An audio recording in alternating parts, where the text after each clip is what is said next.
I can't with this one.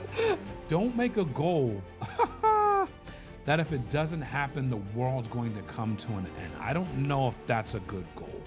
I need to be married by 28. I need to have kids by 30. My business, I need to be a millionaire by 30. I need to that's just a lot and a lot and a lot. And so when you're setting long-term goals, understand, keep your head on a swivel. And the number one thing I would say is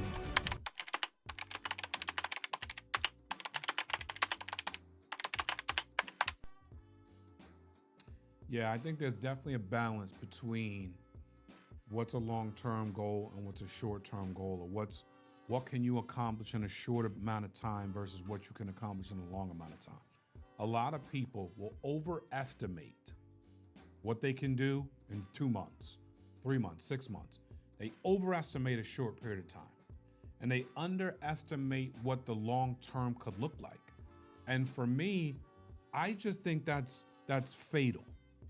And I've done it many times. The problem is when we're overestimating the short term, hey, in 3 months I can be at XYZ. In 3 months I'm gonna be doing, ABC. It's great and it's exciting and it's momentous and all the things, but you wanna be able to put yourself in a position to achieve your short-term goals so that they can give you momentum for your long-term goals.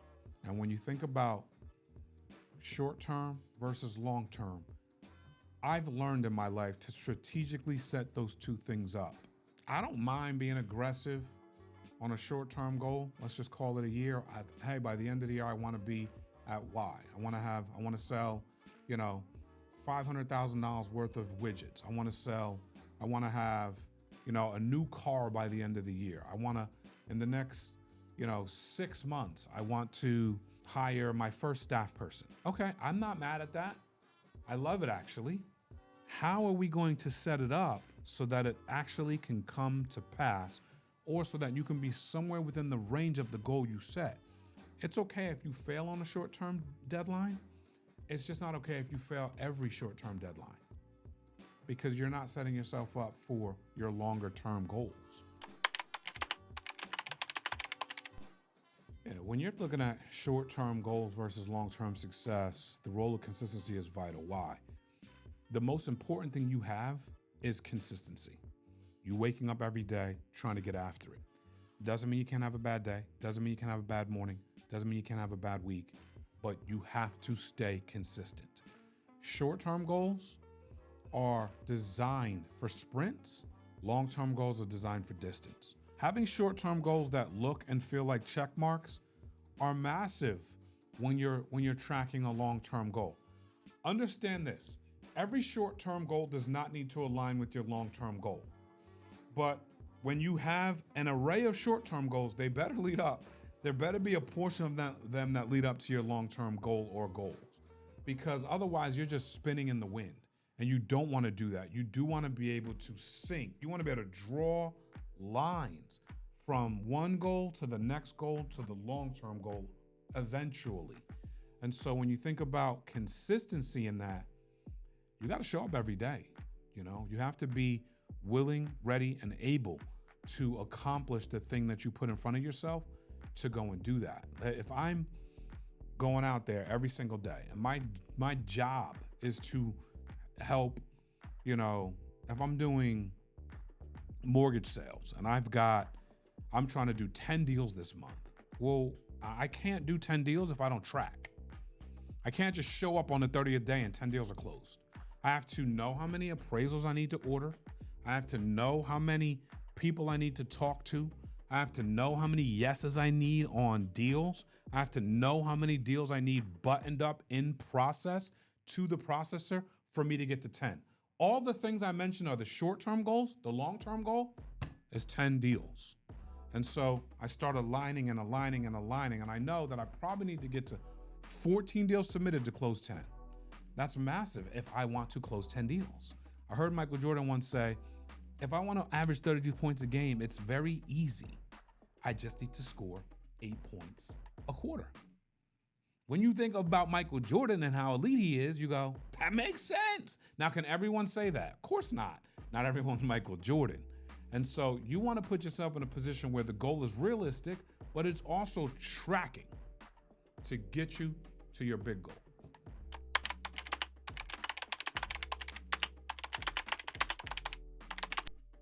And so let's break that down even more. I mean, because a lot of you are out there and I don't think goal setting is a simple thing. I think it's, in concept, it's simple.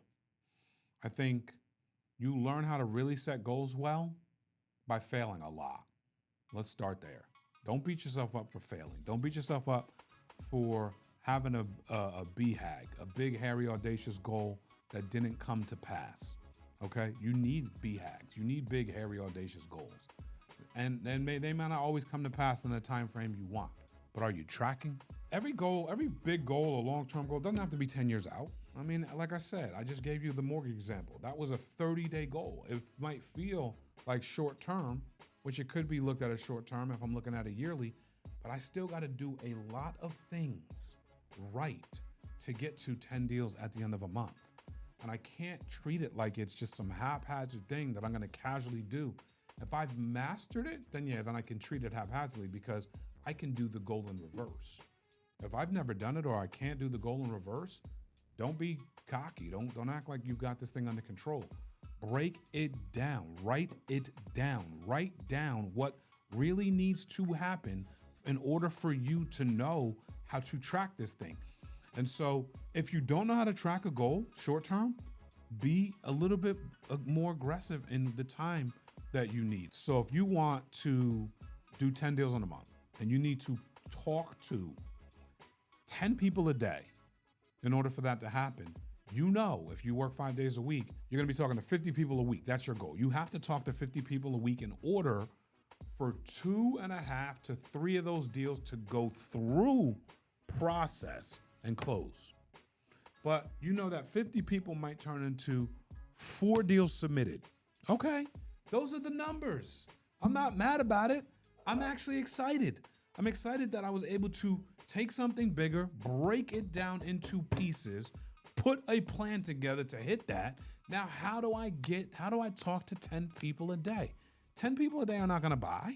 10 people a day are the conversations I'm going to have. Now, how do I talk to 10 people a day? It's gonna be a variation of leads and referrals. Okay, well, I need to make sure that I have enough leads to talk to 10 people a day, to get people on the phone. And then I gotta make sure I'm working the right amount of hours to be able to get 10 people on the phone. That is very vital. And making sure that those conversations with those 10 people are worthy of the fact that some people are going to say yes and some people are going to say no. But this is how I would call it micromanage the short term. You should micromanage your short-term goals so that you can macromanage your long-term goals.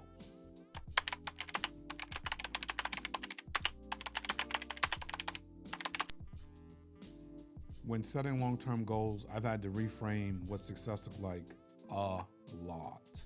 A lot. Because like I said already, a lot of the goals that you want may not always happen in the time frame that you think. Sometimes the circumstances are out of your control. I know we all want to believe we control everything. We don't. I'm also not going to use things out of my control as excuses, because I do want results. So I don't want to go, well, it just was out of my control, because that's weak. And I don't think you can get to any goals you have doing that.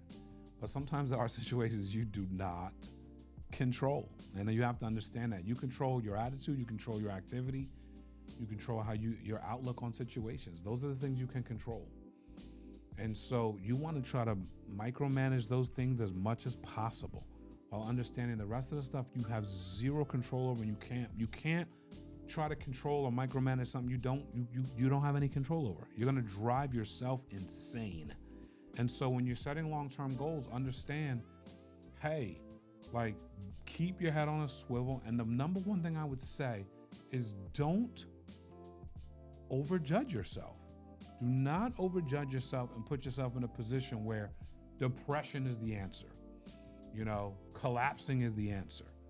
Being angry, upset, pissed off, out of control is the answer. That's not the answer. The answer is grace.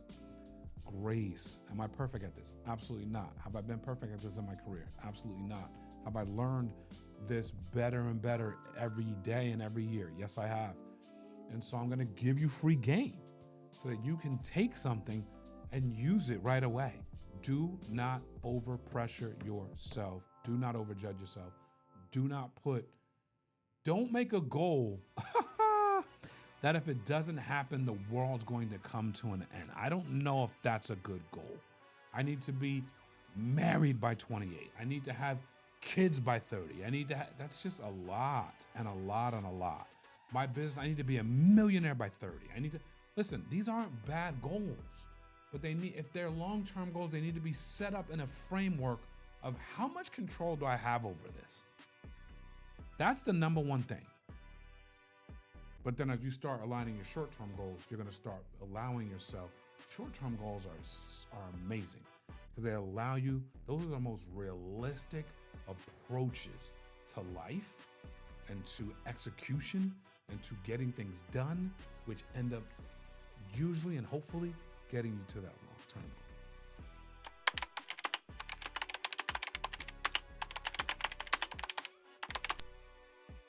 A lot of people don't like to be patient. 2025, people want everything now. I mean, the speed of the internet, the speed of everything at your fingertips, the speed of the phones, the speed of convenience, the speed of AI. Everything is conditioning to be faster. You know what really upsets me? Walking into a bank. Why would I walk into a bank in 2025? But guess what? The bankers tell you there's certain things you can't get done without walking into a bank. It blows my mind. And so, why do I use that example? Because, guys, there's certain things you just can't microwave, unfortunately. And so when you start thinking about patience, you start thinking about, okay, I want macro patience, short-term speed. Macro patience and short-term speed is like a seesaw. Like I can't always be up here on macro patience. That's lunacy. And I can't always be up here on short-term speed. I want to do something like this. That's what I want. I'm hoping that my partner on the other end understands that I need short-term speed. Macro patience, short-term speed, macro. I don't want to touch the ground. I don't want to be up in the sky either. I just want to balance it the best way I can in the season that I'm in with the control that I actually do have and all the other variables I have zero control over. And so that's what it should feel like and look like. Yes, I want speed in the short term. Yes, I know I need patience in the long term.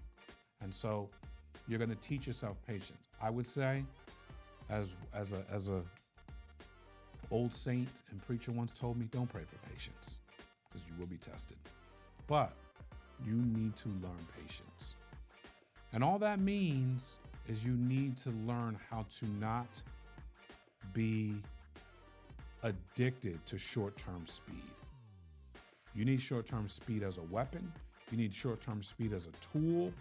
You need macro patience. Macro patience is like wisdom. It's your way of surviving the long game. Short-term speed is like drinking a Red Bull and wanting to just go hard for the next 4 hours. And short-term speed is not 4 hours. It's, weeks and months. But just understand, I wanted to give you a good analogy so you can paint the picture for yourself. Both, all of this, all the goals, all the speeds, all the short, all the long term, you can't overjudge yourself. You have to just understand who you are and how committed you are to making stuff happen for you, your family, your people, your community, and get okay with that. Get solace in that. And you're going to do amazing things.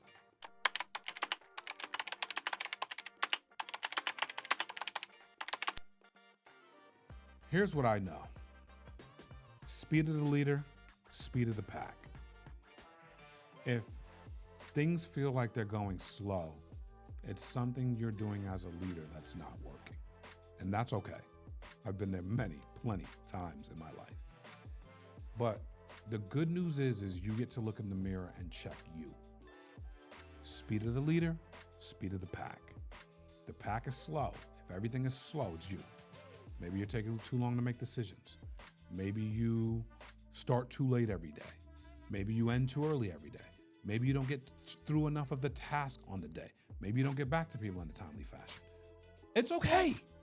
The truth serum is snatching yourself by the collar and saying, snap out of it. Speed of the leader, speed of the pack. Progress is only slow because you're moving slow. There's things you're doing that are moving slow. You don't control speed, but you sure as heck can control slow progress. And so if the points aren't moving fast enough, you got to put a pep in your step because you are the source of the speed of where you're going, especially in the short term. Let's say you are dragging. Let's say you're distracted. What are you distracted by? How do you evaluate that? What is it that's taking time from you? Is it your phone? Is it social media? Is it scrolling? Is it gossip?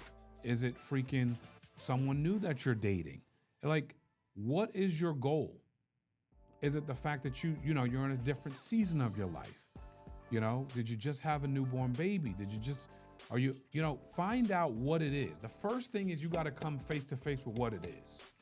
And then you got to figure out, what can you do about it? Like, what can you actually do about it? A lot of times it's not the big sweeping things. It's not the fact that you just had a newborn baby. It's something small that you let become bigger than it's supposed to be. Those are the easiest things to evaluate. Because if it was small and you let it become big and you get to look yourself in the mirror and go, what is it? What is it about this? What can I do here? Then you're back in control. You have to do the thing though. You have to do the thing you've recommended to yourself, but you're back in control. And so there's many a times where business either was going really good and I got sidetracked because why not? Nothing fails like success. And, all of a sudden I've got more time than I used to have. I've got, more access than I used to have. And all of a sudden now I want to delve into some of that. I want to delve into some of that access. I want to delve into some of that time. Okay. Well, that doesn't always mean that I don't show up. That might mean I show up and that I can get sidetracked easier than in a season where I'm broke, I'm grinding. Time is not of the essence. Money is not of the essence. Access is not of the essence. I'm coming. I need this. So I'm not interested in being sidetracked. I've seen people go through both sides, right? And you want to become successful so you can have more freedom with your time. You just kind of got to know where you're at in business.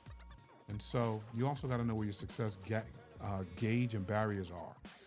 But when I did the introspection and I looked at myself or I looked at this thing, sometimes you got to stare that thing right in the face and see what it is, how did it seep in, how did it create a wedge in time and take attention, access from you, and then how do you restore that thing?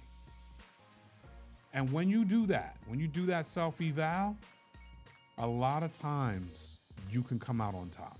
So when you're thinking about staying motivated or staying on task or staying in pocket with anything you're working on, you have to be a ridiculous evaluator of time because things are slow because you're wasting time. You got a business plan, the plan works, you know what to do to grow it. It's slow because you're wasting time. If you don't have a plan, you don't know what to do, you're not sure what to do, and you're wasting time, you're dead. You're dead because you don't have anything. There's no rubber band snapping you back. So if the time is being wasted and it's not going into what you don't know how to do, and what you haven't done yet, then you're dead. Forget this conversation. I'm really talking to a person that knows what to do, has a plan, knows how to kind of duplicate some level of the success. Maybe they don't know how to scale the whole thing, but they know how to duplicate some level of success, and they're slow. It's because they're not allocating the time correctly, and it might be not just their time. It might be the time that they're utilizing with their team as well. When it comes to short and long-term goals, a lot of people want to talk to me about balance. I'm gonna be honest with you. I'm not a huge believer in balance. I think balance is something that you're going to ascertain along the way. Let me give you the hats that I wear. I am a child of God. I am a husband to my wife. I am a father to my children. I am a business owner. I am a mentor.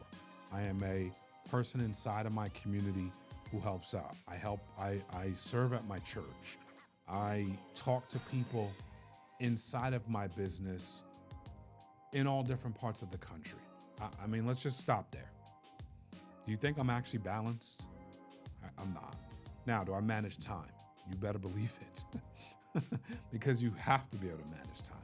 Now, you've got to figure out where your priorities are and how they stack up, and so that you can create your version of balance, not the world's version of balance. I think the number one thing for you, permission-wise, is you have to redefine balance. Because a lot of people will tell you balance is, I work from this to this, then I do whatever I want. Well, I'm not mad at you if that's your definition. As entrepreneurs, I don't know about that. And so as you're looking at, what your version of balance is, understand this. Do I think burnout is real? I do. But here's what I found out about burnout. Burnout is from when you're doing a bunch of crap you don't like, that you have no passion for, and you're doing things you hate. If you're in that position for too long, you're gonna burn out. There's no joy. The balance people are looking for is really found in joy. It's joy. Do the things you enjoy, do the things you love. If you're doing things you love to do, if you are focusing on your strengths and doing things you love to do, it's difficult to burn out. It's only burnout when you hate it. And so that's why when I say balance, I don't believe in balance. I believe in doing things you love to do, working in your strength zones, so that you can, as you're charting this course of short and long-term goals, you're able to adjust and readjust. You're able to say, all right, those last 90 days we ran really hard. Yeah, are you allowed to come up for a breather? You might love to run. That doesn't mean you don't need to breathe. Yeah, you got to come up for a breather. Maybe you're taking a vacation. Maybe once a week you're going to something that you just love, whether that's archery or shooting guns or hiking or, planting. There's all kinds of things that people like to do. Yes, you should do that. This is not about run. It's not about that. But it definitely is about how to manage the hats you wear when whatever you do with your life, and how to make sure that the hats you wear you love, so that you can bring your best self when you're there.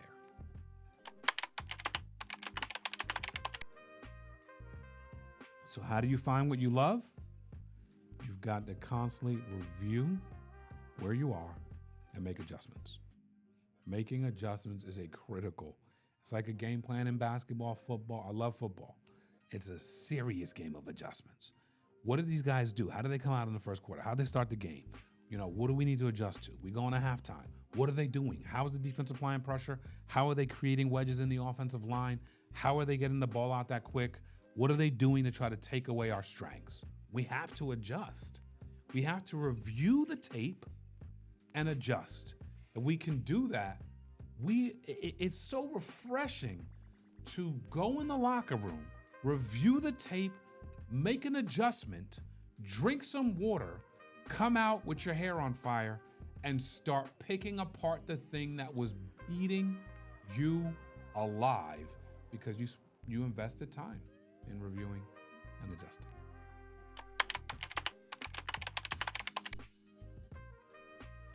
Dullness and inspiration typically comes, again, from working on things that are not in your strength zone.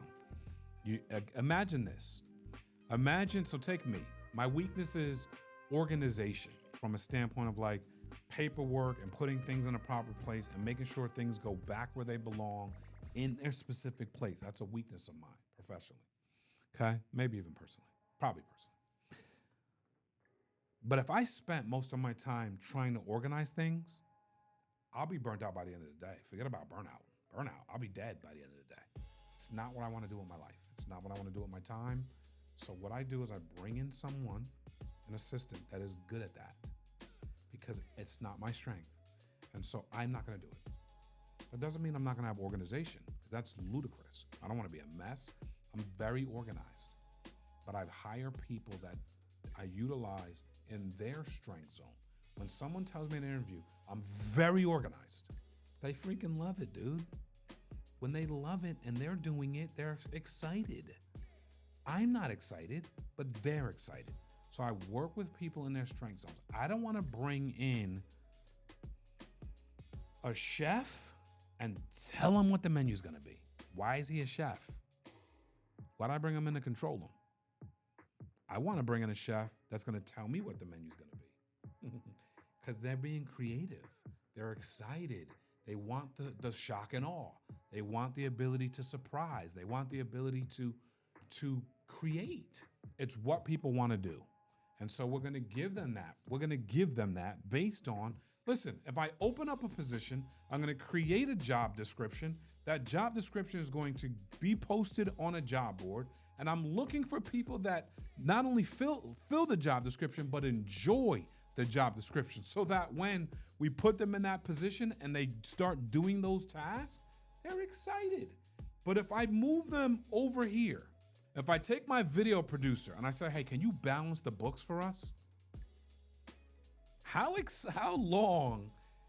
Listen, they might be team players and they might be willing to help out.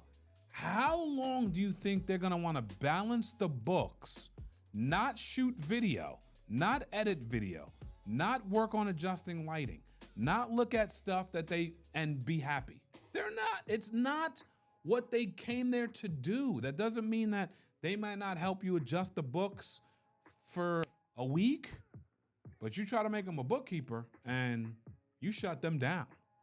You want to talk about dullness? Put them in positions that they hate and watch how dull their edge gets. And so after all of that was on the plate that you get to eat and to potentially digest, it's action time. We need to start creating a plan of action. What are we going to do next to align, number one, our long-term goals with our short-term goals, our long-term vision with our short-term actions to get to the long-term vision?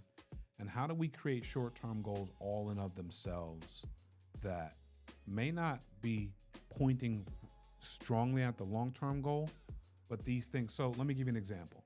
You could want to lose 20 pounds, and that goal, that short-term goal of losing 20 pounds is not necessarily going to get you to $1 million a year in business. We could say, hey, they do kind of correlate, but I've seen a lot of people who make $1 million in business that aren't shredded. And so that doesn't mean that short-term goal is not a good goal, right? And so how do we start to create the short-term goals, number one, that do align with the long-term vision, and create short-term goals that just help you become better at everything you want to do with your life? And so these are the things that you want to start putting together, and you want to start building this so that you can tangibly grow from watching an episode like this. So ask yourself this: what is one thing that you can do today that can make your goals and your dreams become a reality?